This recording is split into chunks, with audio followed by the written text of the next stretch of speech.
जितने भी मुकदमात में थे, जैसे कि आपने सुना 4 मुकदमात में लाहौर दहशतगर्दी की अदालत से उनकी 4 ज़मानतें हुई। आज से 2 हफ़्ते पहले 12 मुकदमात में रावलपिंडी एटीसी में उनकी ज़मानत हुई। सो 16 मुकदमात में उनकी ज़मानतें गुज़िश्ता 2 हफ़्तों में हुई। अब जो राउंड शुरू हुआ है वो अपील्स का राउंड है, सज़ाओं का राउंड है, ट्रायल कोर्ट में क्या सो और ये भी अपील्स बैक टू बैक शुरू है। मेरा ख्याल है आपके सवाल का जवाब ये है, मैं इमरान खान साहब को इस रमज़ान के अंदर बाहर आता हुआ देखता हूँ। मैं उनको ईद से पहले अपने घर आते हुए देख रहा हूँ।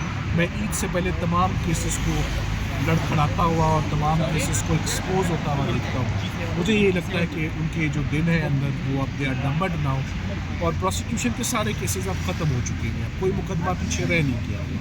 सो और इन तमाम केसेस की अपील्स भी अब तैयार है, साथ साथ में इलेक्शंस भी हो चुके हैं।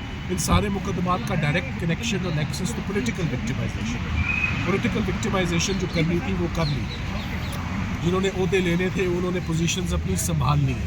सो अब इमरान खान साहब को अंदर रख कर अब क्या मिलेगा?